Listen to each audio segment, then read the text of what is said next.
Good morning, everyone. In this lecture video today, I will discuss the topic care of sick child in hospital. So, first of all, I will introduce the word hospitalized child. Hospitalize child मतलब कि जो भी सिक children होते हैं जिनको ज़रूरत होती है हॉस्पिटलाइजेशन की, मतलब कि हॉस्पिटल में एडमिट होने की, तो ऐसे चिल्ड्रंस को कहते हैं हम हॉस्पिटलाइज चाइल्ड। तो हॉस्पिटलाइजेशन जो है वो हर बच्चे के लिए भी और उनके फैमिली मेम्बर्स के लिए भी वेरी स्ट्रेसफुल इन्वायरमेंट होता है। तो क्योंकि हॉस्पिटलाइजेशन जो होता है तो उसमें चाइल्ड की एक्टिविटी और जो होती हैं वो इंटरप्ट हो जाती हैं। इसके अलावा जो उनकी डेली रूटीन वर्क जो वो घर में करते हैं तो या उनके लिए अनफेमिलियर सेटिंग हो जाता है हॉस्पिटल। और इसके अलावा loss of contact with siblings या रिलेटिव्स भी रहता है, या पीयर ग्रुप का कांटेक्ट कम हो जाता है। तो इसलिए बच्चों के लिए ये हॉस्पिटल का जो इन्वायरमेंट होता है वो बहुत ही स्ट्रेसफुल होता है। अब हम बात करते हैं कुछ स्ट्रेसर्स की, जो बच्चे और फैमिली को कौन कौन से ऐसे स्ट्रेसर्स हैं जिसके वजह से हॉस्पिटल का इन्वायरमेंट जो होता है उनके लिए बहुत ही स्ट्रेसफुल होता है। तो इसमें कुछ फिज़िकल स्ट्रेसर्स होते हैं। तो फिज़िकल स्ट्रेसर्स में जैसे कि पेन हो गया, डिस्कम्फर्ट हो गया, क्योंकि सपोज़ अगर बच्चे को कोई दिक्कत है तो हो सकता है कि पेन या डिस्कम्फर्ट की वजह से वो हॉस्पिटल में एडमिट हुआ है, तो पेन भी फिज़िकल स्ट्रेसर का कारण हो सकता है। इसके अलावा इमोबिलिटी है, स्लीप डिप्रीवेशन हो गया, तो ये सब फिज़िकल स्ट्रेसर्स हैं। इनके अलावा फिज़िकल स्ट्रेसर्स में ही इनेबिलिटी टू ईट और ड्रिंक भी हो सकता है, और चेंज इन एलिमिनेशन हैबिट, क्योंकि बच्चा जब हॉस्पिटल में एडमिट होता है तो एलिमिनेशन पैटर्न भी उसका हो सकता है कि चेंज हो जाए। तो ये सब फिज़िकल स्ट्रेसर्स होते हैं। अब हम बात करते हैं इन्वायरमेंटल स्ट्रेसर्स की। इन्वायरमेंटल स्ट्रेसर्स मतलब कि जो आसपास की चीज़ें हैं उनकी वजह से ऐसा कुछ स्ट्रेसफुल इन्वायरमेंट है जो उनके स्ट्रेस का कारण बन रहा है।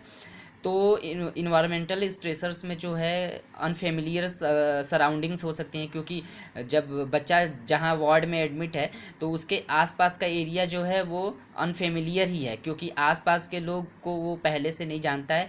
फैमिली हो सकता है बगल में कुछ और बच्चे एडमिट हो, उनके फैमिली मेम्बर्स होंगे, इसके अलावा डॉक्टर्स होते हैं, नर्सेस होते हैं, तो अनफेमिलियर सराउंडिंग्स हॉस्पिटल में उसको देखने को मिलता है। इसके अलावा अनफेमिलियर साउंड्स भी होते हैं, क्योंकि हॉस्पिटल में होता है तो इक्विपमेंट्स या जो आर्टिकल्स वगैरह हैं हॉस्पिटल्स में, कार्डियक मॉनिटर्स वगैरह हैं, उनके आवाज़ें आती रहती हैं। इसके अलावा ह्यूमन साउंड्स वगैरह हैं, तो अनफेमिलियर साउंड्स भी इन्वायरमेंटल स्ट्रेसर का ही प्रकार है। इसके अलावा अनप्लीजेंट स्मेल और कांस्टेंट लाइट्स भी इन्वायरमेंटल स्ट्रेसर के कारण हो सकते हैं। नेक्स्ट है साइकोलॉजिकल स्ट्रेसर्स। कौन कौन से ऐसे स्ट्रेसर्स हैं जो साइकोलॉजिकली रूप से बच्चे को प्रभावित करते हैं, जिसकी वजह से उसको हॉस्पिटल का इन्वायरमेंट बहुत ही स्ट्रेसफुल हो जाता है। तो उसमें साइकोलॉजिकल स्ट्रेसर्स में लैक ऑफ प्राइवेसी हो सकता है, इनेबिलिटी टू कम्युनिकेट हो सकता है, सीवियरिटी ऑफ इलनेस हो सकता है, या पेरेंटल सेपरेशन एंड कंसर्न हो सकता है। क्योंकि आमतौर पे ऐसा होता है कि हॉस्पिटल में जब भी बच्चे को एडमिट किया जाता है तो फैमिली मेम्बर्स वगैरह उसके पास एक दो मेंबर्स ही होते हैं, जबकि घर में उसको पूरा परिवार उसका होता है।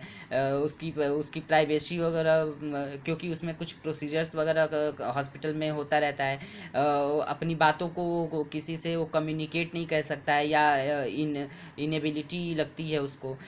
इसके अलावा वो कितना बीमार है तो इस सीवियरिटी की वजह से भी साइकोलॉजिकल स्ट्रेसर्स ही ये सब होते हैं। अब हम बात करते हैं कि सोशल स्ट्रेसर्स क्या क्या हो सकते हैं। तो सोशल स्ट्रेसर्स में disrupted relationship with family and friends हो सकता है। इसके अलावा मिसिंग स्कूल भी हो सकता है, क्योंकि आमतौर पे जो स्कूल गोइंग चिल्ड्रंस हैं तो वो स्कूल को मिस करते हैं, या प्ले डिप्रीवेशन भी हो सकता है। तो ये सब फिजिकल, इन्वायरमेंटल, साइकोलॉजिकल और सोशल स्ट्रेसर्स होते हैं। अब हम बात करते हैं हॉस्पिटल इन्वायरमेंट फॉर चाइल्ड की। हॉस्पिटलाइजेशन जो है मतलब कि हॉस्पिटल में जब बच्चे को एडमिट करते हैं तो बच्चे को मोस्टली इमोशनली और डेवलपमेंटली डैमेज का ये कारण हो सकता है हॉस्पिटलाइजेशन, क्योंकि इस हॉस्पिटलाइजेशन के कारण बच्चे को स्ट्रेस बहुत ज़्यादा देखने को मिलता है। क्योंकि इन्वायरमेंट और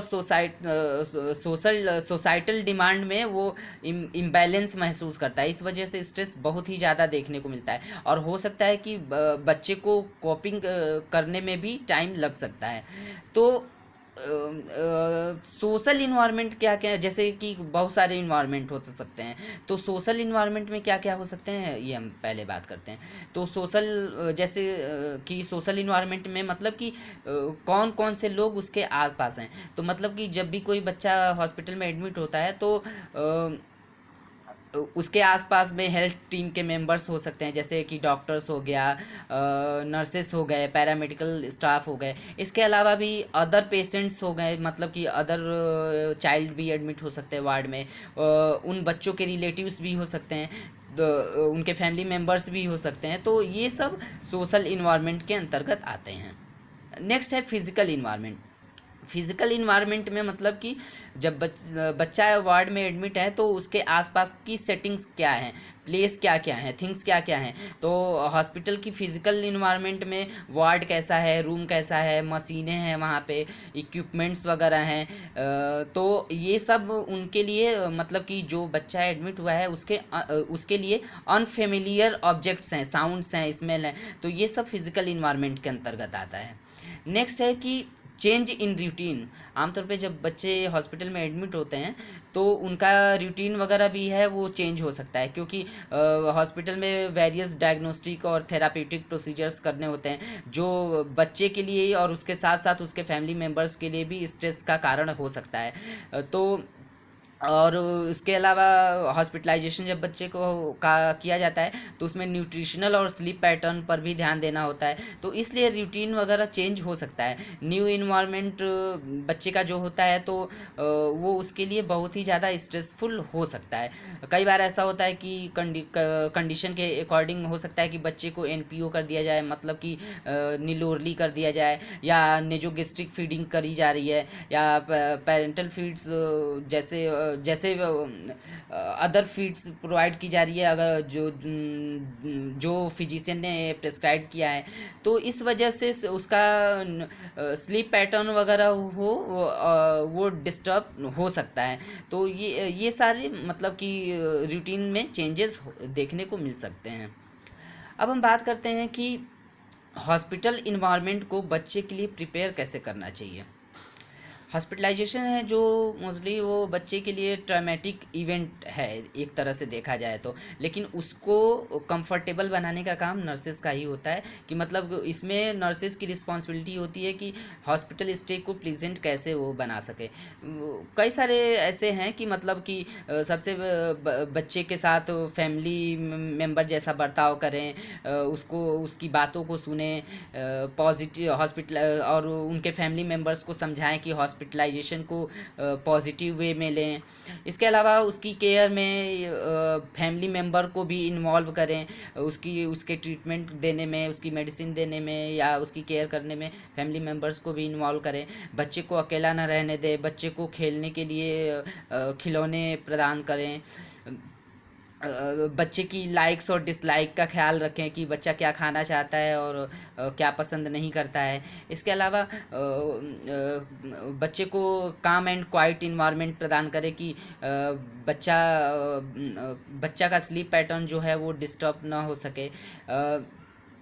इसके अलावा पेरेंट्स को अलाउ करना चाहिए कि वो बच्चे के साथ रहें, मतलब कम से कम पेरेंट्स बच्चे के साथ में रहें वार्ड में।